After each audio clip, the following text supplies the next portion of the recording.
be produced in court and to be told about their whereabouts. They are eventually charged in the court martial, that is the military court, and 49 of them were accused of having been found with live ammunition, which was and were charged in court in the court martial.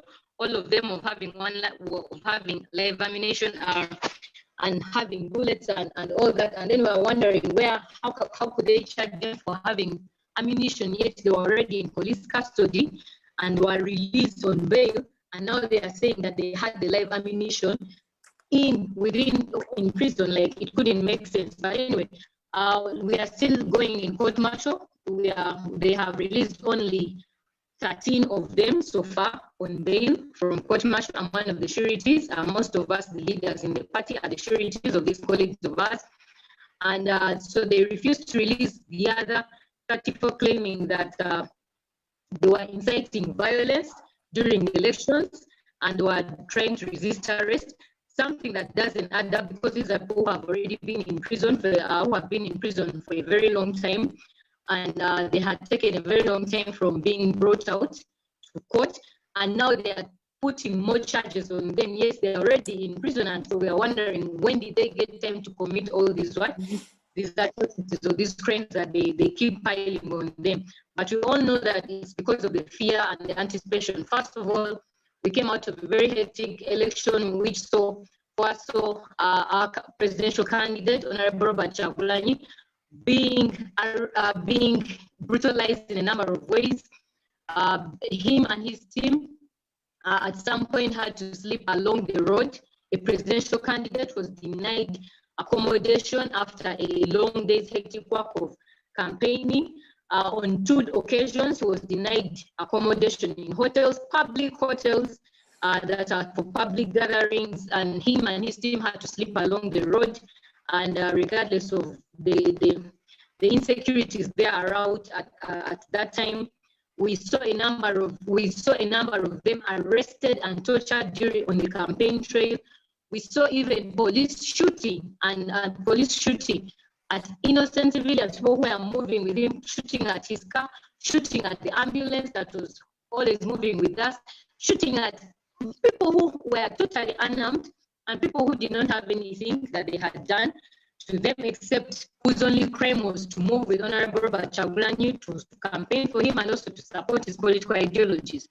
So, and yet, while this was happening in the name and in the guise of COVID-19, because they were saying they didn't want crowds to gather around him, we are seeing a number of candidates, especially the ruling NRM candidate, that's President Museveni, who was moving around with his vehicles and a number of people.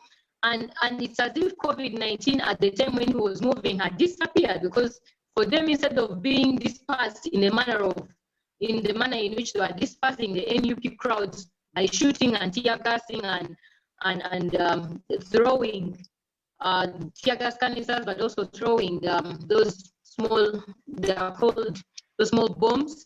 I've forgotten their technical name, but grenades. We did not see any of that happening to President Museveni and his teams and his people that were always converging along the roads. Forex and the different NRM candidates that were contesting never underwent any of that. So you see that there was already a one-sided kind of election that was happening within the country.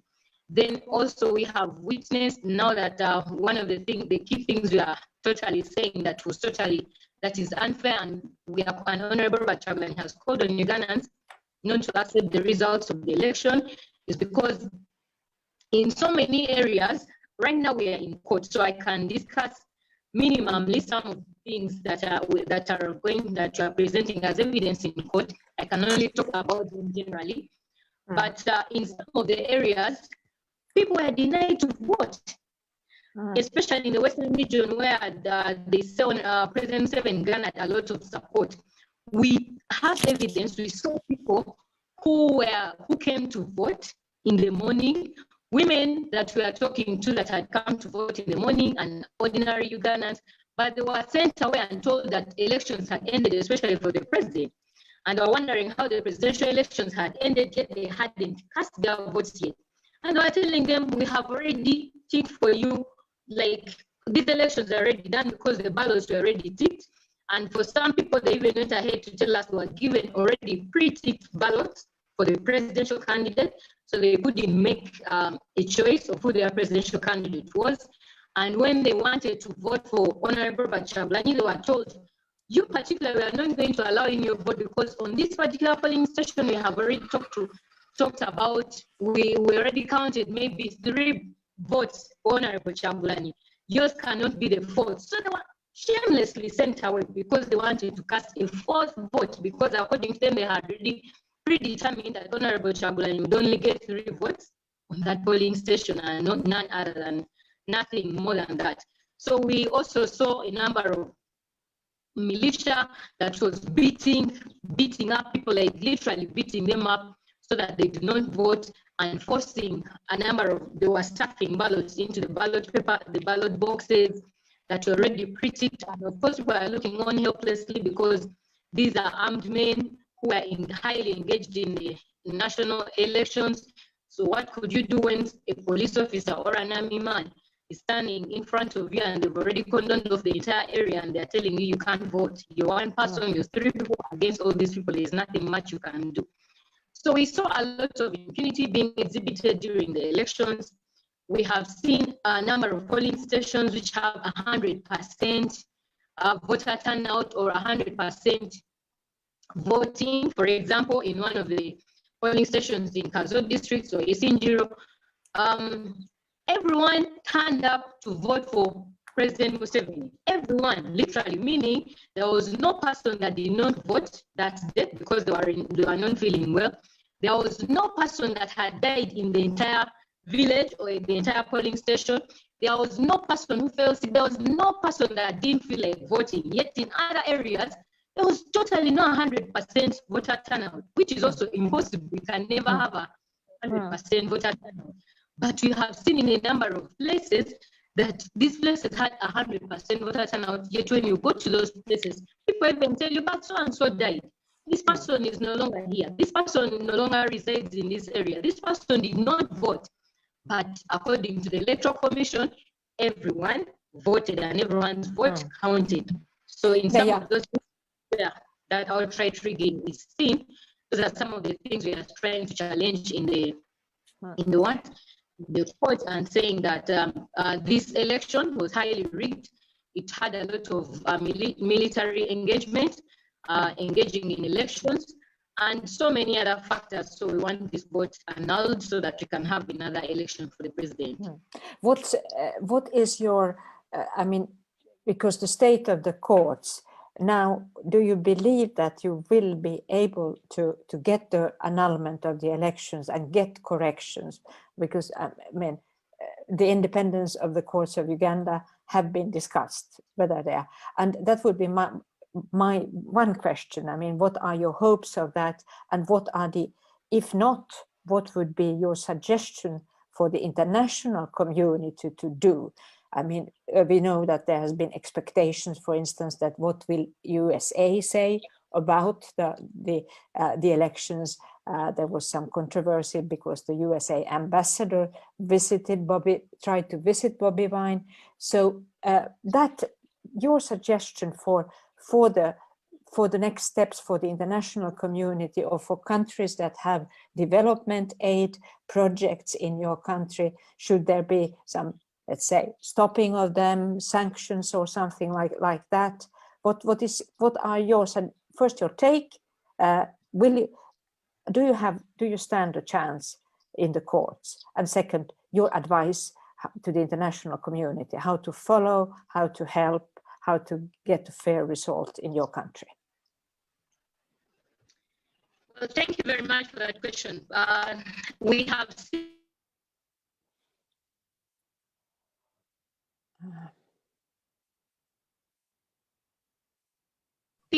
a number of elections that President has rigged, except for a number of recommendations that they give, and evidence presented was not enough to overturn or annul an election.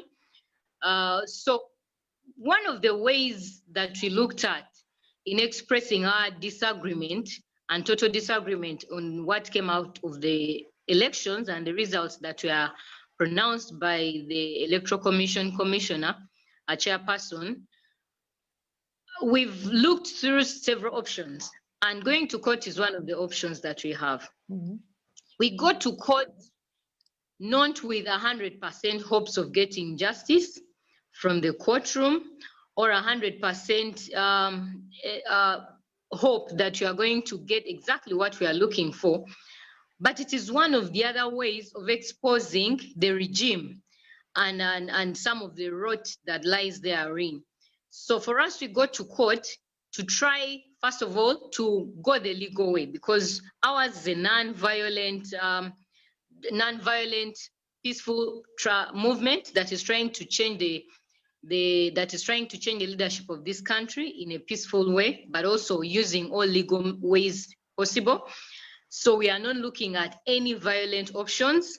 And so that means that one of the ways we can try to get justice is by following the rule of law and how it is supposed to be, by going to court to report the incidences, but also to see what else is coming out, but also to expose some of the rot in there.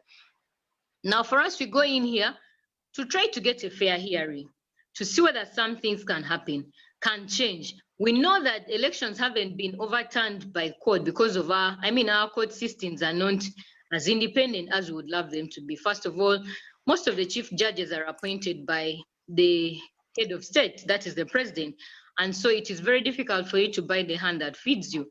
But we are hoping that there will be a number of recommendations that will be put out that can strengthen systems in future that we can abide by. But also, we know that once the court fails to, because we have provided to them the evidence and that they will look at and based on, and for us, we are sure that the evidence we've provided is enough to show them or to annul this election.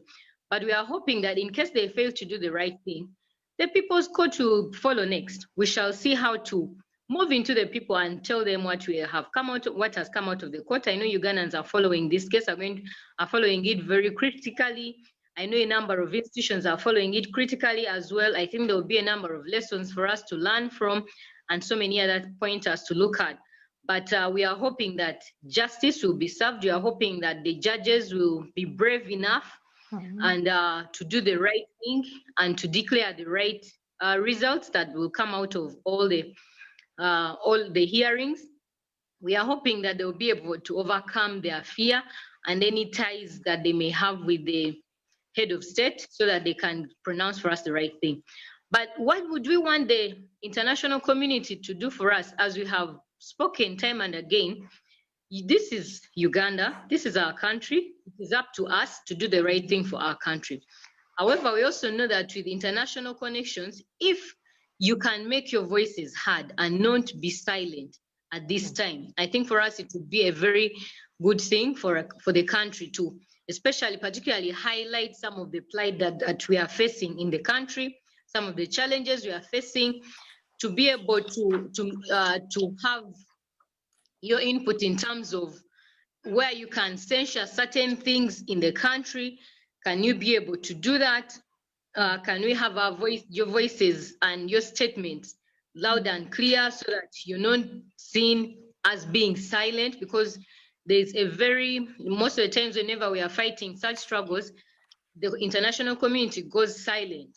And when you go silent, then even the person who would have fear to do certain things is left to go free and to do whatever they want because they know probably no one is watching because no one is talking about any of the wrongs that they are seeing.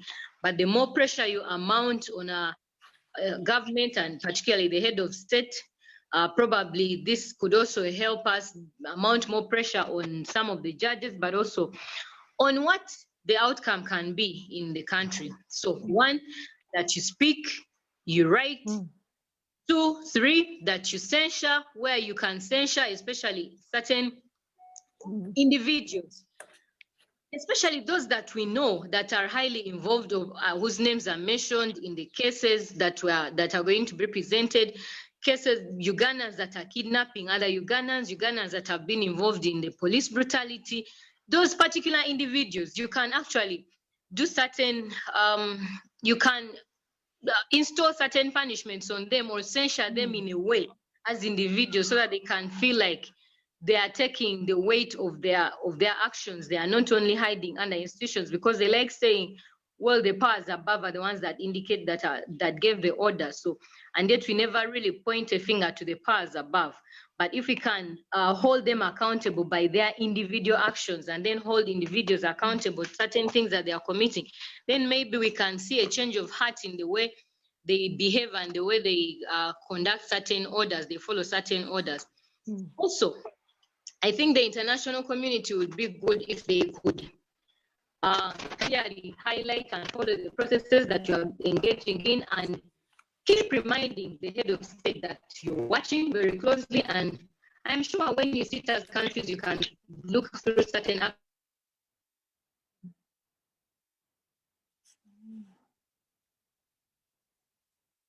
No, I'm not. It's frozen. That you can undertake for us that can help us. No, we don't hear you, Flavia. Flavia, we don't hear you. Yeah. We have. Can you hear me now? Yeah, we can hear you now. Yes. Well, dear Flavia, a very good suggestions. I think we can go for some minutes more. It was foreseen for half an hour, but we started late. I have noticed also that maybe just to add on as well. Is we have reported some of these cases to the ICC. In Uganda here, we are celebrating one particular case of Dominique that was in the ICC, one of the guys that was in the LRA, that was with the LRA rebels, and that was the people that tortured and killed so many innocent Ugandans. And the case was, the case, eventually, this Dominic Ongwen was found guilty and he was condemned. And so if we have written to ICC and we have presented a number of petitions to them, maybe they, especially with regards to General Museveni and his team, the people that have been brutalizing Ugandans, kidnapping Ugandans. We have so many young Ugandans that are disappearing, especially those that have been known to be NUP supporters, particularly that did not support the NRM regime, and people that were working a lot with Honorable Bachagulanyi. Just rampant kidnaps of so many people that we are even saying that the days of Idi Amin are back, because people just disappear from their homes. Just today we had 15 dead bodies dumped in a certain district in PG. People who had got lost and everyone was looking for them. You wake up when you're around, and by end of the day, no one can locate you or can find you. And people are brought back.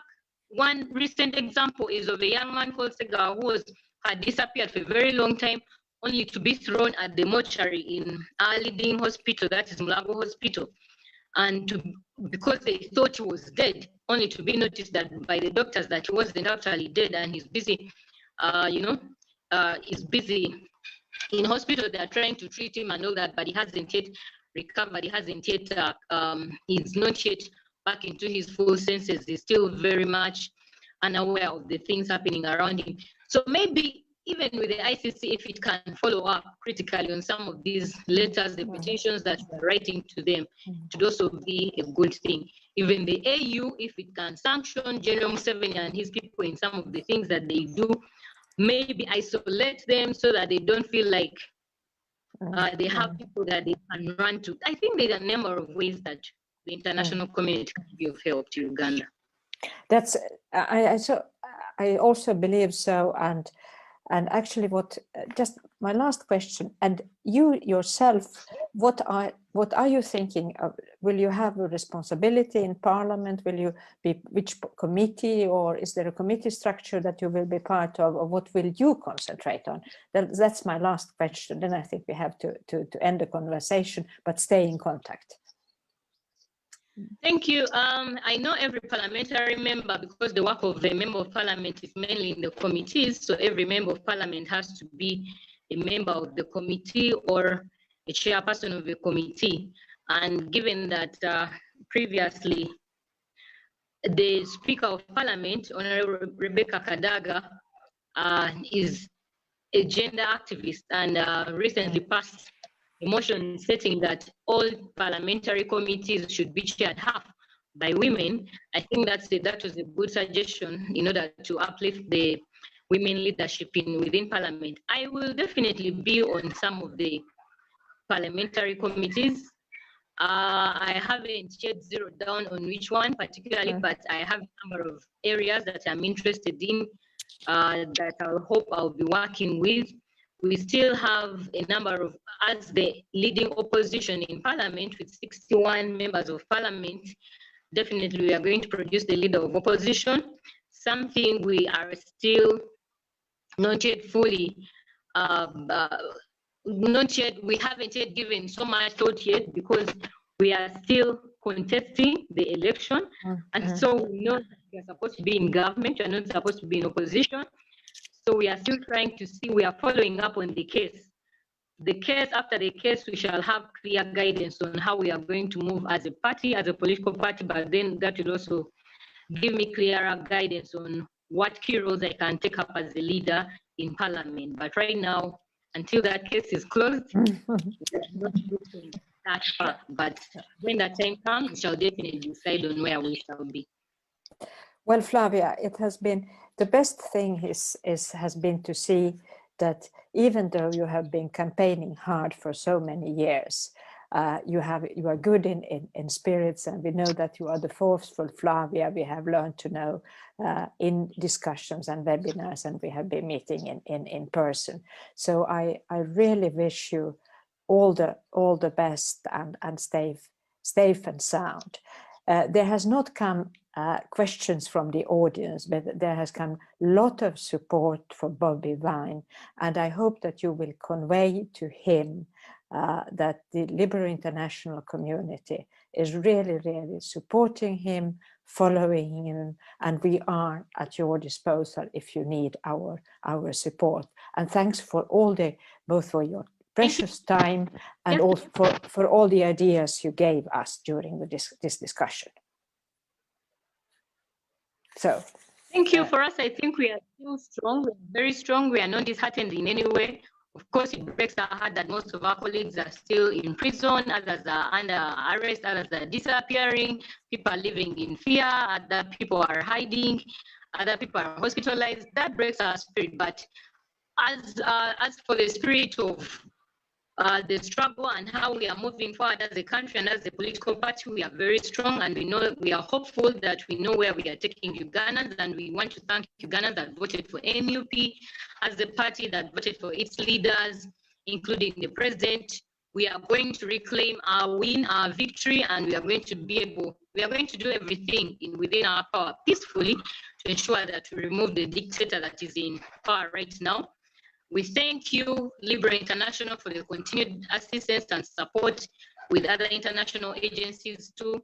We know that this platform that you have created for us to be able to highlight the plight that we are going through is one of the ways. There's so many ways of support that you can give us and that you continue to give us. So we thank you, because we cannot be silent. We need to let our voices heard. We need to let people know what is happening in Uganda.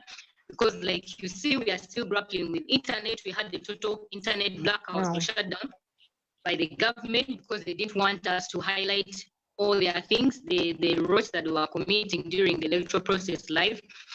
But anyway, as a country, we are strong, and we know that we are going to emerge through all this more victorious and stronger and in a better place to strengthen our institutions, but also to have better leaders that can serve people. Thank you so much for the space today. Thank you, Flavia. Bye.